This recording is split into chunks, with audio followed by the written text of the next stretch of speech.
JDU हरा रही है बीजेपी को और बीजेपी हरा रही है जेडीयू को। ये पूरा गेम प्लान बना हुआ है, कौन किसको शिकस्त देगा। नमस्कार, आप देख रहे हैं btvlive.in। मैं हूं अभिषेक मिश्रा। इस वक्त हम बात करेंगे रालोसपा के अभियान समिति के प्रदेश अध्यक्ष जितेंद्र नाथ जी से। जितेंद्र नाथ जी सिर्फ अभियान समिति के प्रदेश अध्यक्ष नहीं है, बल्कि पार्टी के मजबूत नेता माने जाते हैं और पार्टी के फैसलों में इनकी अहम भूमिका होती है। रालोसपा से जुड़े हुए कई सवाल हैं और बिहार की सियासत जो बदली है, बिहार का सियासी समीकरण जो बदला है, उन बदले हुए सियासी समीकरणों पर बातचीत होगी। सर, सवाल की शुरुआत यहीं से करते हैं। आपकी पार्टी के लिए बड़ी चुनौती है, अपनी साख को बचा पाने की चुनौती है। जिस तरह से आपने आरोप लगाया, महागठबंधन से आप अलग हुए, आरोप लगाया अपमानित करने का, उपेक्षा का, और उसके बाद आप एक अलग गठबंधन के साथ चुनाव लड़ रहे हैं। चुनौती मानते हैं कि नहीं मानते हैं? अगला सवाल तभी पूछूंगा इसको लेकर जब आप इसको लेकर कोई क्लियर जवाब दें। मेरे दल के लिए कोई चुनौती नहीं है। चुनौती है बिहार की जनता के लिए। जिस चुनौती की बात आप कर रहे हैं, सिर्फ और सिर्फ वो बिहार की जनता के सामने है। और लोकतंत्र की खूबसूरती ये है, लोकतंत्र की ताकत है और उसके जीवन यही है, लोकतंत्र का जो जीवन बचा हुआ है कि जनता को मालूम है अपनी चुनौतियों से निपटने का तरीका। चुनौती क्या है? चुनौती है बिहार की सरकार जो सुशासन की सरकार होने का दावा करती है, वो विफल है, अलोकप्रिय हो गई है। जो नीतीश बाबू का बेस्ट था वो दे चुके बिहार को, जो दे सकते थे। अब इनके सामने सिर्फ और सिर्फ सत्ता में बने रहने का तिकड़म और हिकमत, इतना ही काम है। तो ये चुनौती जनता के सामने है, इसको हटाना है। किससे हटाएं? सवाल ये है। एनडीए वाले चाहते हैं कि हमसे सत्ता अगर हटे तो पिछले 15 साल वाले के पास सत्ता चली जाए, और ये जानते हैं कि जैसे जनता को बोलेंगे पिछला 15 साल, तो ये लौट के हमारे ही पास रह जाएगी। मतलब ये पूरे गेम को ये दो पोल पर ले जाना चाहते हैं। जनता के सामने चुनौती है कि इस मकड़ जाल से बिहार को निकालना। सत्ता को हटाना तो चाहते हैं लेकिन वहां भी नहीं जाना चाहते हैं, इसलिए हमने एक नए विकल्प को सामने रखा है। हमारी बात हो रही थी आरजेडी के प्रदेश अध्यक्ष जगदानंद सिंह से। उन्होंने कहा कि वो लोग दूसरी जगह से अपमानित होकर आए थे हमारे पास और हमने उनको सम्मान दिया। अब सम्मान उनको पचा नहीं, वो फिर बाहर चले गए। इसमें क्या किया जा सकता है? दुनिया का इतिहास गवाह है कि हर क्रूर शासक और राज सत्ता का उपभोग करने वाला इसी लहजे में बात करता है। हम अपमानित होकर नहीं आए थे, हम बिहार के अंदर एक नई राजनीतिक समीकरण बनाने आए थे, ये समझ के साथ आए थे। और उसको वो समझते हैं कि हम अपमानित होकर आए थे, हमको उन्होंने शरण दिया था। ये भाषा ही बहुत खतरनाक है लोकतंत्र के लिए, और ये सबके साथ वही करते हैं, चाहे वो मांझी जी हैं, चाहे वो मुकेश सहनी हैं। और सबसे बड़ी बात कि बिहार के लोगों को अपमानित करते हैं और ये सामाजिक न्याय का नाम लेते हैं। बिहार की सियासत को आप बहुत बेहतर तरीके से समझते हैं, इतना मैं जानता हूं। एक परसेप्शन है इस बार विधानसभा चुनाव को लेकर कि विधानसभा चुनाव सिर्फ बदली हुई परिस्थितियों में नहीं हो रहा है, कोरोना काल में नहीं हो रहा है, बल्कि बिहार विधानसभा चुनाव इस बार बदले हुए समीकरण के साथ भी हो रहा है और बदला बदला होगा। जब चुनाव नतीजे आएंगे बदला बदला होगा। 1-2 सीटों वाली पार्टियों की बेहद अहम भूमिका होगी, एक जो निर्दलीय विधायक होंगे उनकी अहम भूमिका हो सकती है। कई तरह के परसेप्शन है इस चुनाव को लेकर, कई तरह के कयास हैं। रालोसपा का समर्थन अगर जरूरत पड़ती है किसी पार्टी को, किसी गठबंधन को, रालोसपा का समर्थन महागठबंधन को जाएगा या फिर एनडीए को जाएगा? सवाल अगर मगर का है, लेकिन सवाल वाजिब है। सवाल हमसे ये मत पूछिए कि हम किसका समर्थन करेंगे, सवाल उनसे पूछिए कि कौन हमारे समर्थन में आना चाहेंगे। सत्ता हमारी बनेगी इस बार, इसलिए नहीं कि हम दावा कर रहे हैं, इसलिए उबी हुई जनता इस सत्ता को सत्ता से बाहर करेगी और जो दूसरे दावेदार हैं उनको वो स्वीकार नहीं कर रही है। नंबर 1।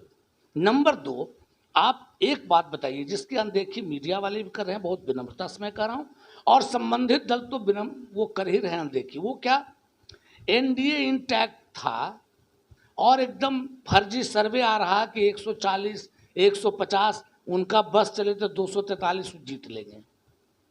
लेकिन एनडीए का भीतर घात कौन कर रहा है? जेडीयू हरा रही है बीजेपी को और बीजेपी हरा रही है जेडीयू को। ये पूरा गेम प्लान बना हुआ है, कौन किसको शिकस्त देगा। तो इस अंतर्विरोध का फायदा आपको हमको कोई फायदा नहीं, जनता को फायदा होगा। जनता का दुश्मन अगर आपस में भीतर घात करने लगे तो इस युद्ध को जीतने के लिए जनता को आसानी होगी। एक सवाल आपसे जितेंद्र नाथ जी, चूंकि जब हम आप जैसे बड़े नेताओं से और अनुभवी नेताओं से बात करते हैं तो एक पत्रकार के तौर पर हमारा लालच होता है कि चीज़ों को बहुत बारीकी से हम समझ सकें।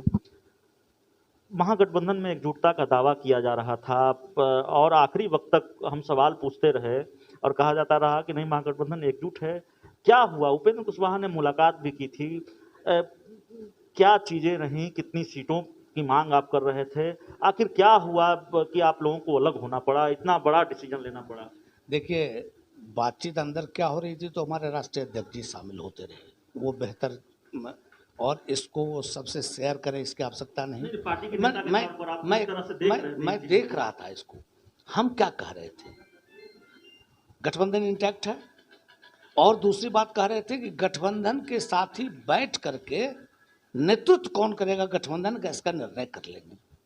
सभी दल के लोग अपने नेता को चाहते हैं कि वो प्रोजेक्ट करें गठबंधन के नेता के तौर पर, ठीक है, लेकिन सहमति होगी तब। लेकिन इस प्रश्न को राजद के साथी मानने को तैयार नहीं थे। हम लोग कह रहे थे कि मिल बैठ के तय करिए कौन होगा, वो तैयार नहीं थे। और जब वो तैयार नहीं थे तो मुश्किल है बाकी बातों पर सहमति होना। चुनाव में रणनीतिक तौर पर वो तो प्रधान विषय है ना। तो जब प्रधान विषय पर उनका रुख बहुत सकारात्मक नहीं था और एक तरफा था, हम कह सकते हैं एक तरफा था, तो वहाँ रहने का कोई अर्थ नहीं था। और जो नैरेटिव एनडीए सेट कर रही थी, हम उस नैरेटिव को बदलना चाहते थे। इनका नैरेटिव था 15 साल बनाम 15 साल, हमारा नैरेटिव है कि बिहार नया विकसित कैसे होगा। आप एक बात का अंदाज करिए कि नीतीश बाबू के बारे में एक फ्रेज पूरे देश में चल पड़ा, सुशासन बाबू, नहीं सब लोग बोलने लगे।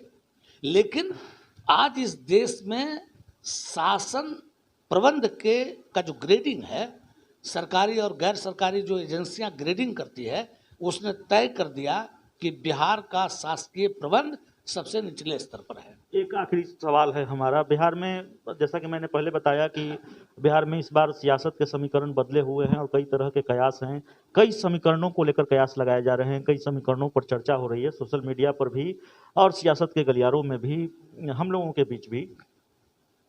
एक समीकरण ये है, मैं चिराग पासवान के एक बयान का हवाला दूंगा। उन्होंने कहा कि बीजेपी एलजेपी की सरकार बनेगी बिहार में और नीतीश कुमार को किसी तरह से मुख्यमंत्री नहीं बनने देंगे, हमारा समर्थन बीजेपी को होगा। क्या लड़ाई नीतीश कुमार से है? और क्या मैं जानता हूं आपका जवाब क्या होगा, लेकिन फिर पूछ लेता हूं, क्या किसी वैसी सरकार को आपका समर्थन होगा जिसमें नीतीश कुमार नहीं होंगे?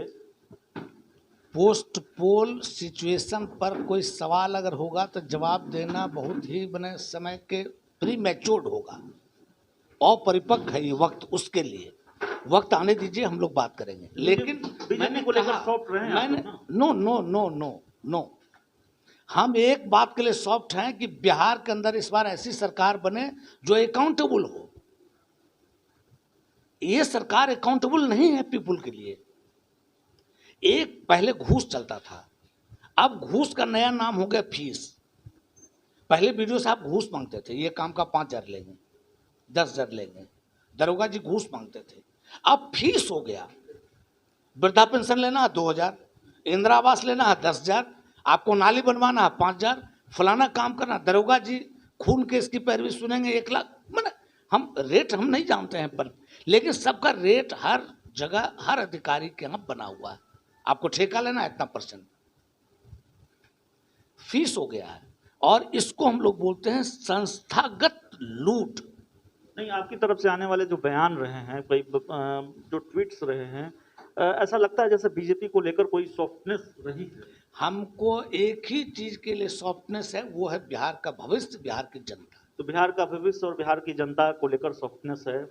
कई सवाल थे जो हम रालोसपा के बड़े नेता हृदयनाथ जी से हमने पूछे हैं और उसके जवाब हम जानना चाहते थे। बिहार के सियासत के समीकरणों को लेकर, चुनाव परिणाम को लेकर कई तरह के कयास लगाए जा रहे हैं, कई तरह के आकलन किए जा रहे हैं। राजनीति को क्रिकेट की तरह अनिश्चितताओं का खेल कहा जाता है। कोई भी भविष्यवाणी, कोई भी आकलन जल्दबाजी हो सकता है, जल्दबाजी साबित हो सकता है। इसलिए हमने समझने की कोशिश की जितेंद्र नाथ जी से। तो इस इंटरव्यू में इतना ही। आप BTV Live.in देखते रहिए। धन्यवाद।